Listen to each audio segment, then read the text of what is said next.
Vous voyez cette voiture? C'est du passé. Les nouvelles mesures budgétaires devraient bousculer le marché de l'automobile mauricien. Il n'y a plus de taxes sur les véhicules électriques, hormis la TVA.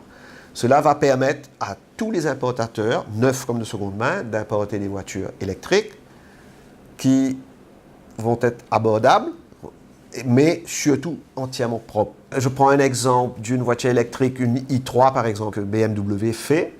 Avec les douanes d'avant, elle aurait coûté dans les 2,5 millions. Aujourd'hui, elle sera dans les 1 850 000, 1 875 000 peut-être. Donc, il y a quand même une baisse conséquente. Et avec un gain conséquent pour le client, c'est que l'électricité, il va mettre peut-être 200 roupies d'électricité dans un mois dans son véhicule pour 8 000 à 15 000 roupies d'essence qu'il aurait mis dans son véhicule avec moteur thermique. Je dis carrément, catégoriquement, ce n'est pas une voiture écologique. L'électricité a été produite quelque part. Quand on produit de l'électricité, ça pollue, oui ou bien non? Comment l'acheteur pouvait savoir la durée du batterie? Combien de points il peut recharger le véhicule à Maurice? Malgré leur divergence, les importateurs de véhicules neufs et d'occasion fustigent tous deux l'abattement de la fiscalité carbone. Dès la première année qu'on a mis cette taxe, il faut savoir que le pays a économisé 5% sur son importation de diesel et essence. Une Toyota a quoi? A une émission de taxe carbone 65 grammes par kilomètre.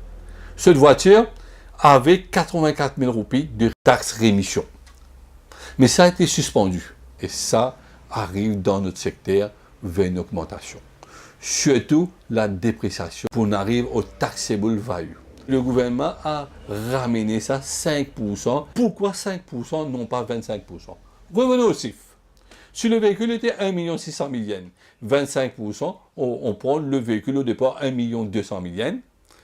Le même formule s'applique au IE de 36 mois, 44%. Ça arrive 672 000 yens.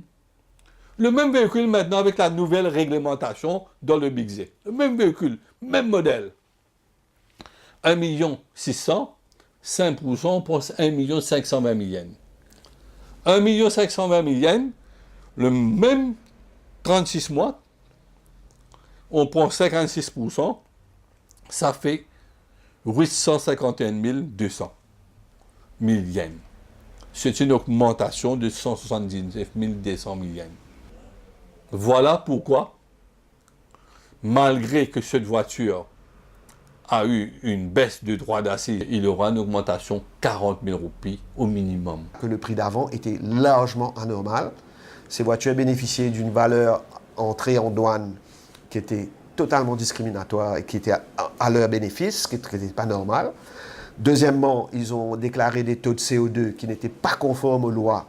Donc, ils ont bénéficié de rabais qu'ils n'auraient jamais dû avoir. Ce qui fait que le prix d'achat de véhicules vendus showroom price était plus bas que ça aurait dû l'être vraiment.